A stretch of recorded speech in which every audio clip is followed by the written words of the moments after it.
Welcome to episode 4 of How to Invest in Real Estate. This is me, John Verdeau, back again. We are coming to you now with this very important topic in investing. This is the final episode of our four-part series, and this is the contractor section. Contractors can make or break your projects. Okay. Huge component of this, and this is somewhat of an afterthought to people when they get involved. They're so focused on the actual property themselves, they sometimes forget about, okay, who's going to do the work? How much is it going to cost? And assuming that everything is going to go to plan based on what you think. Well, we're going to do all these things, but you're dealing with humans, okay? So you have to make sure that you've got a good, reliable contractor who can stay within your timelines best as possible and keep you within budget. And I will tell you firsthand, from personal experience, we've been through the good, the bad, and the ugly with contractors. And the ugly, I will tell you, costs you money and time and profits. And so it's so important to establish good contractor relationships. And they're fluid. The person you do your first project with may not be the person you do your 15th project with. It just depends. Sometimes certain properties in certain areas are good for certain contractors and others. It builds and it's fluid, but you have to be willing to do the legwork up front to find out which contractor works for you and can do the project. And there's so many other things to talk about. So, like I said, good contractors are essential to having a good experience and a profitable project that gets done on time. So, how do we do this? How do we find contractors? If you're brand new and you don't have any relationships, where do I get started? Well, first and foremost, you can contact us. We have vetted dozens of contractors and those we're actively working with all across, general contractors down to painters and landscapers. We've got people that we trust and work with and we can recommend to you to get quotes and to see if working with you would be a positive experience. So don't forget to reach out to us first and foremost. One thing I wanted to mention before I get into where we find contractors is when we find contractors. It's not after you buy the property that, okay, now I got to get a contractor. We've got to get this thing off the road.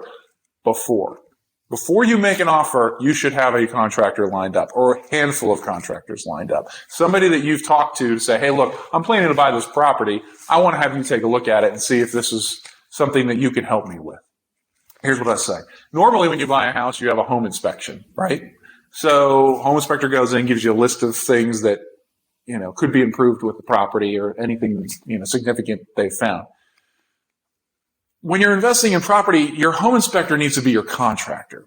And your contractor is going to hopefully go in and be able to walk through the property with you and give you an estimate of what it's going to cost to do what you want to do. He's going to be like, okay, what do you want to do? Well, I'd like to update the floors. We like to do this, update the electrical, put new light fixtures in, da-da-da-da-da. And the contractor's walking through and coming up with a basic, okay, this is what that costs, this is what that costs. And then at the end, when you're like, okay, this is my plan, you've seen it, what do you think? That's number one. You'll be able to get a budget together when you're working with a contractor who's really good and understands his craft. Number two is when you're working with a contractor is you've got to make sure that that budget fits within the property. And if there's anything that you've missed, you came to the property, you saw, like, I love this place. Contractor goes through, like, have you seen this cracked foundation? This is a problem. Do you see these beams? They're rotted. They're going to need to be fixed. He'll be able to go through this HVAC unit. It's going to need to be replaced. That's all information you need to know up front before you close on the property for two reasons. One, you may be able to negotiate the price down when you find out all of these things. Number two is during that inspection period, when you're purchasing the property, or before you even make the offer, you may go in thinking this is going to be your next investment property. And after the contractor looks at it, you're like, wow, this isn't going to work. I thought it was going to cost $10,000 to renovate. It's actually going to be $50,000. I'm not going to make any money at this price. So you can go back to the seller and be, hey, I can buy it at this price, but based on the work that's needed, I can't buy it on the price you're asking for. Okay. So you're going to need to either renegotiate that or move on. But at least you know up front, rather than buying the property, then getting the contractor, then finding out it's $50,000, and then what? Then you're in a scenario that a lot of early or new investors get themselves into is they end up making no money because they didn't realize that there was all these problems. Now, is it going to be perfect? Is the contractor going to find everything? Will you have hiccups along the way? Absolutely. But if you can mitigate as many of them as you can and build that budget the best you can before you make the offer or while you're in your inspection period, you're going to save yourself a lot of headaches and money, and you're not going to get yourself into bad projects. So it's important that that contractor relationship is established up front. Okay. Where are we finding contractors? Aside from us, referrals from friends, having dinner. Everybody knows contractors. It's like real estate agents. Everybody knows a contractor somewhere. Hey, my brother knows working with somebody. Oh, I have a contractor who's doing some work at my house. Start asking around. Anybody know through your social circles. Investor groups, especially online. You can find them, especially. Knoxville has several local investor groups that meet regularly. And some have Facebook groups as well, and I'll get into that in just a second. But those investor groups are great opportunities to network and find people, because if you're meeting other investors have contractors. Maybe they can refer somebody to you too. So look at the local investor groups, and we can help guide you in that path as well. Like I said earlier, social media. There's a lot of groups on social media too where you can post. Posting online recommendations on your Facebook page. It's pretty straightforward. Anybody know any good contractors? So everybody on your Facebook can, or Instagram, Twitter, whatever, can respond saying, hey, I know a guy. And that can be an effective way, at least to find out who is doing the work. Not necessarily the person you need to work with, but at least you're getting some names and numbers of people you can call who might be a right fit. Okay. Online reviews too. Contractors, Knoxville, Tennessee. Home improvement contractors, Knoxville, Tennessee. Type it in. See who comes up. Who's got good reviews? How many reviews do they have? That's a good resource. Phone number. Give them a call. Those are real basic things. And when you're in the beginning, you're wide open to try to find these people, but they're out there. We have huge contractor base in this town. And so you have plenty of opportunities to find somebody that will work for you. Okay, so once we've got our contractor list lined up, then what next? Get quotes.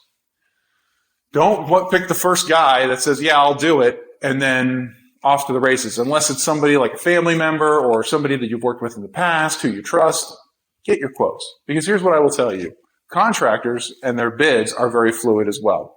Contractors tend to have their bids and their pricing tends to vary based on how busy they are a lot of times. The busier they are, the higher the price. I'm like, I'm busy. If I'm going to squeeze this in, you're going to pay me X. Okay? Higher price. I just finished up a project. My guys need some work. You might get a better price. And the same contractors may have different pricing depending on when you hit them up. So again, you need to get some quotes. You need to get like 3 or 4 people. You guys say, hey, here's my job. And you may need to take 3 or 4 people out to this property that you're buying to figure out who's got the best bid. But at the very least, you get an idea from one about where you're at ballpark wise. But make sure you're getting quotes on all of these and establishing these relationships. And then once you get some consistency with these contractors, then maybe, if you're doing painting and you've got a guy that you love to paint and his pricing has been consistent with you and you've got a good relationship, you may not need to get a quote at that point. But especially early on, you need to figure out where these are because you don't know, how much stuff costs. And if this guy says $15,000, you're like, okay. And the other guy comes in, he says, hey, you just saved yourself $7,000 because you decided to get some quotes. So I really recommend that you do that. And again, make sure this is up front if possible. Okay. Get as much information as you can before you buy the property. Okay. Because as we mentioned, the money you make is generally in the purchase of the property. Okay. That's where your profit is typically made. How you can estimate up front is where you're going to make your most money in investing. Okay. Last tip. And this is something that we personally like to do. It is not essential, but we recommend it is, work with contractors that allow you to buy the materials instead of them. And here's why. In a lot of cases, when the contractor purchases the materials for the job, they're going to mark those materials up as part of their job and their bid.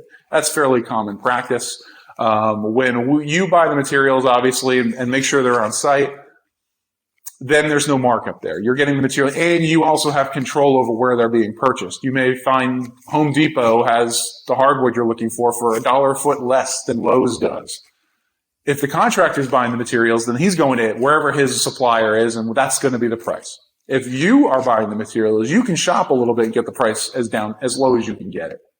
So will save you a lot of money and control. Now, in a lot of cases, you're going to have to get those materials on site, but in some cases, you can just basically buy the materials and have the contractor pick them up at wherever they are. We do that all the time. Hardwoods at Home Depot, there it is, it's waiting for you. A contractor pulls up, they load them up, send them off on his way. Same way as if they were going to buy the materials themselves. So you call Home Depot ahead of time, or you go there, buy the materials, and then the contractor can pick them up. If not, you can bring them as well. If you're buying just light fixtures, you can probably run, pick them up, drop them off at the site, things like that. But we recommend you buy the materials and not the contractor because, again, money saving and gives you more control over on the pricing, okay? So that wraps up our how to invest in real estate series. Now, there's some advanced level tips and topics that we could cover, but that's not what we're going to be doing in this series. This is just get you started. What we can do is to get you to that next level is we can consult with you individually and help you figure out how do I build that portfolio? Now I'm getting started. I want to build it. What do I do? How does depreciation work? How does the accounting work? I want to have multiple rentals. How do I manage all of this? What's a good software for managing all the money? What kind of bank accounts do I need? There's a lot of little things that also go into it too that we could help you with, but this will get you started. Okay. As we said, if you want to invest in real estate, we're the people you need to contact and call because we know what we're doing. We're going to get you in the right situation. We're going to be able to advise you properly to get you started. There are ways you can get burned in this business. Even though real estate investing is a heck of a lot more solid than most other investment types, you can still get burned. So we want to make sure that you have the tools necessary and giving yourself the best chance for success and the most profits right away. So don't hesitate to reach out to us and schedule that consultation. Obviously, there's no obligations. And we're not going to force you into anything. We're not selling you anything per se, but we have access to the properties. We have access to the contractors. We have access to the process, and we can help you get there faster than you're trying to do it on your own. So we hope to reach out to you sooner. If you have any questions, leave some comments below. If not, thank you for watching.